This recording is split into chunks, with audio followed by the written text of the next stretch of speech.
ઈશ્વરે જ્યારે પ્રેમનું સર્જન કર્યું છે ત્યારે સૌપ્રથમ માનું સર્જન કરવાનું વિચાર્યું હશે. અનન્વય અલંકારમાં કહીએ તો વાત્સલ્યની મૂર્તિ એટલે માં અને માં એટલે વાત્સલ્યની મૂર્તિ. એના જેવી વ્યક્તિ આખા જગતમાં ક્યાંય મળે એમ નથી. એટલે તો કહેવાય છે કે માતાનો જોટો જડવો મુશ્કેલ છે. અને આપણે એ પણ જાણીએ છીએ કે ઘણા બધા કવિઓ દ્વારા માતૃપ્રેમનો મહિમા ગાવામાં આવેલ છે. યુનિટ એ વન્ડરફુલ ક્રિએશનમાં જે ઈશ્વર છે એમને એક માતાનું સર્જન કઈ રીતે કર્યું, એ માતાની મૂર્ત બનાવવા માટે કેટલો સમય લીધો અને એની અંદર કેવી શક્તિનો સંચાર કર્યો, એની સમજૂતી આ યુનિટ દ્વારા આપણે મેળવવાની છે. આપ જોઈ રહ્યા છો આપની યુટ્યુબ ચેનલ શાક એન્ડ ડસ્ટર અને હું છું આપનો સાથી. તો મિત્રો, શરૂ કરીએ આ યુનિટનું deep explanation.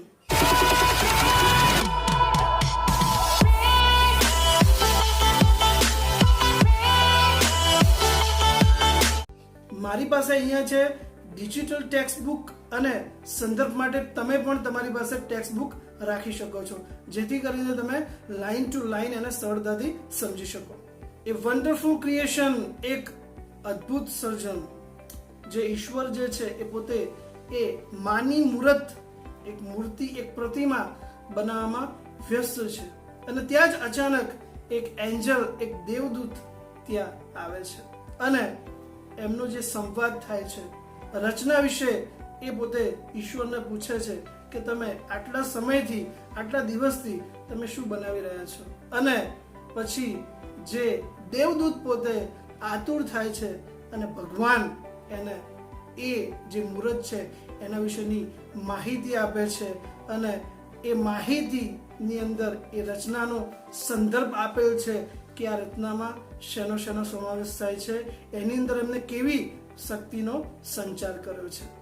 The good Lord was extremely busy that days. Good Lord, ભગવાન ઈશ્વર બિઝી હતા, was extremely busy, બહુ જ વ્યસ્ત હતા that days, એ દિવસોમાં. He was into his 6th day of overtime. પોતે 6 દિવસથી ઓવરટાઈમ કરી રહ્યા હતા, વધારાના સમયમાં પણ પોતે કામ કરી રહ્યા હતા. When he was working with full concentration, when, જ્યારે he was working, અહીંયા તમે શબ્દ જોઈ શકો છો, he was working કરતા was પ્લસ verb ing, કયો કાળ બને છે? ચાલુ ભૂતકાળ. ભૂતકાળમાં ક્રિયા શરૂ હતી. he was working, કામ કરી રહ્યા હતા. કેવી રીતે? with full concentration, એકદમ સંપૂર્ણપણે ધ્યાન આપીને કામ કરી રહ્યા હતા. An angel appeared and commented, you are taking so much care for creating this creature. અને ત્યાં જ કામ કરી રહ્યા હતા અને ત્યાં જ એન્જલ, એક દેવદૂત જે છે એ ત્યાં દ્રશ્યમાન થાય છે, અપિયર થાય છે, દેખાય છે. એન્ડ કોમેન્ટેડ, અને કહે છે કે you are taking so much care, તમે જે પ્રતિમા બનાવી રહ્યા છો એની બહુ જ કેર કરી રહ્યા છો, બહુ કાળજી લઈ રહ્યા છો. That's true, said the Lord. Do you want to know the details? અને ભગવાન કહે છે કે that's true, તારી વાત સાચી છે, પણ શું તું આ જે મૂર્ત, આ જે પ્રતિમા છે એની ડિટેલ્સ, એના વિશેની માહિતી જાણવા માંગે છે? What are they? The angel was curious. Curious એટલે કે આતુર. દેવદૂત આતુર થઈ જાય છે અને પોતે પૂછે છે કે what are they? એ ડિટેલ્સ, એ માહિતી આ મોડલ વિશેની શું છે, આ સર્જન વિશેની માહિતી શું છે? અને જે ઈશ્વર, જે ભગવાન છે એ જે મોડલ, એ જે માની મૂર્ત છે એના વિશેની માહિતી આપવાની શરૂઆત કરે છે. All her parts should be movable and replaceable too. એના બધા જ પાર્ટ્સ, એના બધા જ જે ભાગ, એના બધા જે અંગ જે છે એ કેવા છે? મૂવેબલ. મૂવ એટલે કે હલનચલન કરવું, એબલ એટલે કે સક્ષમ, હલનચલન કરવા માટે સક્ષમ હોય એવા, અને સાથે સાથે રિપ્લેસેબલ, રિપ્લેસ કરવું એટલે કે બદલવું, એ અંગ એવા છે કે જેને બદલી પણ શકાય છે. She has a lamp that disappears when she stands up. એની પાસે ખોળો છે જ્યાં એનો પુત્ર કે પુત્રી આરામથી સૂઈ શકે છે, પરંતુ જ્યારે એ ઊભી થાય છે એટલે ખોળો શું થાય છે? ડિસઅપિયર્સ, અદૃશ્ય થઈ જાય છે. I have to endow her with a kiss that can cure everything from a broken leg to broken heart. Endow એટલે કે સમૃદ્ધ કરવું. એને મેં એવી કિસ આપી છે, એક ચુંબનથી સમૃદ્ધ કરી છે. એ જ્યારે એ ચુંબન પોતાના બાળકને આપશે ત્યારે broken leg to broken heart, ભાગેલો પગ અથવા તો શરીરની અંદર કોઈ અંગ ભાગ્યું હોય ત્યાંથી લઈને બ્રોકન હાર્ટ એટલે કે હૃદય ભંગ થયું હોય અથવા તો કોઈ કંઈક બોલ્યું હોય એનાથી પણ જો કોઈ તકલીફ થઈ હોય તો આ દરેક પીડામાં એ જે કિસ જે છે એ એક મલમની જેમ કામ કરશે. એ દરેક વસ્તુને સાજું કરવા માટે એની કિસ એ સક્ષમ છે. મોરેવર અને વધારેમાં she have to 6 pair of hand, એની પાસે હાથની 6 જોડ, અને she must be able to run on any food available. કોઈ પણ ફૂડ, કંઈ પણ ખોરાક હોય, કદાચ ઘરમાં રસોઈ બનાવી હોય અને જમતા જમતા રસોઈ ઓછી વધી હોય, જમવાનું ઓછું પડ્યું હોય, ત્યારે કોઈ પણ વ્યક્તિને જણાવતી નથી કે એના માટે ઓછું છે. જે પણ અવેલેબલ છે એનાથી પોતે પોતાનું ભોજન લઈ શકે છે, ચલાવી શકે છે. And should have 3 pairs of eyes, અને એની અંદર આંખોની 3 જોડ હશે. હાથની 6 જોડ અને આંખોની 3 જોડ. The angel shook his head slowly and said, દેવદૂત છે, શુક એટલે કે હલાવ્યું, શેકનું પાસ્ટ ફોર્મ છે. જે દેવદૂત છે એને પોતાનું માથું હલાવ્યું, એન્ડ સેડ અને કહ્યું, એ માઇટી ઇમ્પોસિબલ ટાસ્ક. માઇટી એટલે કે શક્તિશાળી, ઇમ્પોસિબલ એટલે કે અશક્ય. બહુ શક્તિશાળી, અશક્ય કહી શકાય એવું કામ છે. આઈ સપોઝ, હું એવું માનું છું. સપોઝ એટલે કે માનું. હું એવું માનું છું 6 pairs of hands, no way. 6 pairs of hands, હાથની 6 જોડ હોય જ ન શકે. કઈ રીતે? એ મોડલમાં હાથની 6 જોડ કઈ રીતે મૂકવી? No, these hands are not a problem for me. It is the 3 pairs of eyes that the mothers have to have.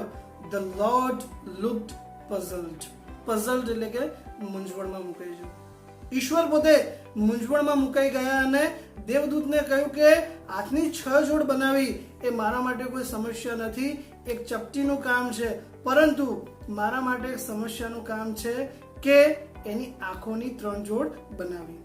Oh, so you are creating a standard model of a mother, but 3 pairs of eyes? What for? The angel got interested. એન્જલને એ ક્રિએશનમાં વધારે રસ પડે છે અને પોતે ભગવાનને કહે છે, તો તમે એક માતાની ઉત્કૃષ્ટ પ્રતિમા બનાવી રહ્યા છો, પરંતુ 3 આંખોની જોડ શાના માટે? 3 આંખોની જોડ કઈ રીતે કામ કરે છે એ આપણે જોવાનું છે.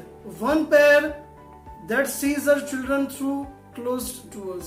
એક આંખની જોડ છે એ એના દ્વારા માતા બંધ બારણે પણ એ જાણી શકે છે અથવા તો જોઈ શકે છે પોતાનું બાળક ક્યાં છે. તો પોતે એ આંખ દ્વારા બંધ બારણે પણ જોઈ શકે છે. બીજી આંખ, another pair to look at the children and say, I understand and I love you. બીજી આંખ જેના દ્વારા પોતે પોતાના બાળક તરફ જોઈ શકે છે અને કહી શકે છે કે I understand, હું સમજુ છું, and I love you, હું તને પ્રેમ કરું છું. માતા આપણને કઈ દરરોજ એવું કહેતી નથી કે બાળક હું તને પ્રેમ કરું છું, હું તને બહુ પ્રેમ કરું છું, પરંતુ એનું વર્તન, એની આંખોમાં જો આપણે જોઈએ તો આપણને એ વાત્સલ્ય છે એ આપણા પ્રત્યે કેટલો છે એનો અંદાજ આવી જાય છે. તો બીજી પેર જે છે એ આ માટે છે. વિધાઉટ અટરિંગ અ વર્ડ, કોઈ પણ શબ્દ બોલતી નથી છતાં પણ આપણને ખબર પડી જાય છે કે મમ્મી આપણને કેટલો પ્રેમ કરે છે. And the third pair to see all secret things without opening them. અને ત્રીજી આંખ આપણી બધી જે સિક્રેટ છે, આપણા બધા જે રહસ્યો છે, આપણે શું કરીએ છીએ, શું નથી કરતા, એ બધું જ માતા જાણે છે, પરંતુ એને ક્યારે ઓપન કરતી નથી, એને ક્યારે ખુલ્લું પાડતી નથી. તો 3 આંખોની જોડ છે એનું કાર્ય આ પ્રકારનું છે. Lord requested the angel, please go to bed. Do not take so much trouble in a single day. અને જે દેવદૂત છે એ ભગવાનને વિનંતી કરે છે કે તમે હવે આરામ કરો, ઓવર ટાઈમમાં તમે કામ કર્યું છે, એક જ દિવસમાં આટલી બધી તકલીફ લેવાની જરૂર નથી, એ રીતે વિનંતી કરે છે ને આરામ કરવા માટેનું સૂચન કરે છે. I can not, he refused. Refuse એટલે કે ના પાડવી. એમને કહ્યું કે આઈ કેન નોટ, હું આરામ કરી શકું એમ નથી. I have almost completed the work. લગભગ આ મોડલની અંદર મોટા ભાગનું કામ મેં પૂર્ણ કરી લીધું છે, હવે થોડું કામ જ બાકી છે. I have put the best of my ideas into this model. મારામાં જેટલા પણ સારામાં સારા વિચાર આવ્યા એ આ મોડલમાં મેં મૂક્યા છે. Now this mother will heal herself when she is sick. હવે આ મધરની અંદર એટલી એબિલિટી છે, આ માતામાં એટલી એબિલિટી, એટલી ક્ષમતા છે કે જ્યારે પોતે સિક હશે, પોતે બીમાર હશે, ત્યારે પોતે જ પોતાની જાતને હીલ કરી શકશે, પોતે જ પોતાની બીમારી મટાડી શકશે. આપણે જાણીએ છીએ કે ઘરમાં એક માતાને જ્યારે તકલીફ થાય છે, એ બીમાર હોય છે, ત્યારે એ કોઈને કહેતી નથી. પોતાનું જે કામ હોય છે, પોતાનું જે રૂટીન હોય છે, એ પ્રકારે કામ કરે છે. પરંતુ ઘરમાં બીજા કોઈ સભ્યને જરાય પણ તકલીફ થાય તો એ તરત જ આપણને એની ટ્રીટમેન્ટ માટે લઈ જાય છે. તો માતાની અંદર ભગવાને એટલી શક્તિનો સંચાર કરેલો છે કે પોતે પોતાની તકલીફ છે એને મટાડી શકે છે. She would be able to feed a family of 6 members only on half a kilo of cabbage. અડધી કિલો કોબીજ હોય તો પણ પરિવારના 6 સભ્યોને પોતે ખવડાવી શકે, એટલું એક માની અંદર એક વ્યવસ્થાપન હોય છે, એટલી માની અંદર એક સૂઝબૂઝ હોય છે. And she would manage a child's bath, play, study, food, sleep without getting irritated. એક નાનકડા બાળકને નવડાવો, તૈયાર કરો, એને ખાવાનું આપવું, એના અભ્યાસનું ધ્યાન રાખવું, દરેક એની નાનામાં નાની બાબતનું ધ્યાન રાખે છે, પરંતુ ક્યારે પણ એ બાબત માટે ઇરિટેટ નથી થતી, ચીડાતી નથી. એ બહુ મહત્વની બાબત છે. The angel went round the model of the mother very slowly. જે એન્જલ હોય છે, દેવદૂત હોય છે, એ માતાનું જે મોડલ બનાવેલું છે એની આજુબાજુમાં ફરે છે, એકદમ ધીમેથી એનું નિરીક્ષણ કરે છે. He touched it and said, "It is too soft." એને દેવદૂતે જે મધર, જે માતાનું જે મોડલ છે, જે પ્રતિમા છે, એને સ્પર્શ કર્યો અને કહ્યું, "It is too soft." આ તો બહુ નરમ છે. એન્જલ જ્યારે કહે છે કે આ જે મોડલ છે એ નરમ છે, ત્યારે ઈશ્વર એવું કહે છે કે બટ વેરી ટફ, પરંતુ બહુ મજબૂત છે. બહારથી નરમ લાગે છે, પરંતુ એક માતા અંદરથી બહુ મજબૂત અને મક્કમ હોય છે. You can not imagine what this mother can do and endure. આ જે મધર છે એ શું કરી શકે છે અને કેટલું સહન કરી શકે છે, એની તું કલ્પના કરી શકે એમ નથી, એવું ઈશ્વર દેવદૂતને કહે છે. અને પછી દેવદૂત સામે પ્રશ્ન પૂછે છે, કેન ઇટ થિંક?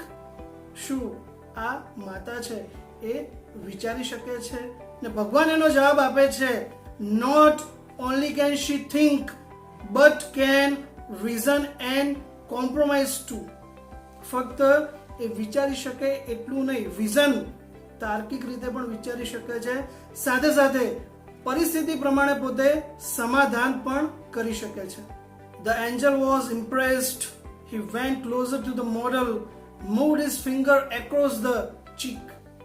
અને જે એન્જલ, જે દેવદૂત છે, એ પોતે બહુ જ પ્રસન્ન થઈ ગયો હતો અને પોતે જે મોડલ છે એની ક્લોઝર, એની નજીક ગયો અને પોતાના હાથ, જે મધર મોડલ બનાવેલું છે, એના ચીક, એના ગાલ ઉપર પોતે હાથ ફેરવે છે. ઓ lord, her eyes are leaking. અને હાથ ફેરવતા જ એને ખબર પડે છે કે મોડલની જે આંખો બનાવેલી છે એ લીક થઈ રહી છે, એમાંથી કંઈક ટપકી રહ્યું છે, અને પોતે ભગવાનને કહે છે કે eyes are leaking, એની આંખો છે એ ટપકી રહી છે. How did this happen? It must be a tear. અને ભગવાન છે આશ્ચર્ય સાથે કહે છે કે how did this happen? આવું કઈ રીતે થયું? It must be a tear. આ કદાચ આંસુ હશે. I have not put it there. મેં એની અંદર આંસુ મૂક્યા નથી. It is a miracle the Lord exclaimed. અને ભગવાને કહ્યું કે આ એક ચમત્કાર લાગે છે. મેં મારા સર્જનમાં એક માતાના મોડેલમાં આંસુ મૂક્યા નથી. But what is tear for my lord? પરંતુ દેવદૂત જે છે એ પૂછે છે, પણ ભગવાન, એક માતા જે છે એને આંસુ ક્યારે આવે છે? આ આંસુ જે છે એ શેના માટે છે? અને ભગવાન એનો જવાબ આપે છે, ઇટ ઇઝ સમથિંગ યુનિક. આ જે આંસુ છે એ કંઈક અજોડ છે, કંઈક યુનિક છે. મે B it is four pain. જ્યારે માતાને તકલીફ થાય છે ત્યારે આંસુ આવે છે. પેઇન ફોર જોય. જ્યારે એ આનંદમાં હોય છે ત્યારે પણ હરખથી રડી પડે છે. પ્રાઇડ, ગર્વ થાય છે ત્યારે પણ રડી શકે છે. ડિસઅપોઇન્ટમેન્ટ એટલે કે નિરાશ થાય છે, હતાશ થાય છે ત્યારે પણ આંસુ આવી શકે છે. લોનલીનેસ, જ્યારે એની પાસે કોઈ હોતું નથી, જ્યારે એકલી હોય છે ત્યારે પણ આંસુ આવી શકે છે. તો આ આંસુ તકલીફ, આનંદ, નિરાશા, ગર્વ અને એકલતા માટે છે. આવી પરિસ્થિતિમાં જે માતા છે એની આંખોમાં આંસુ આવે છે.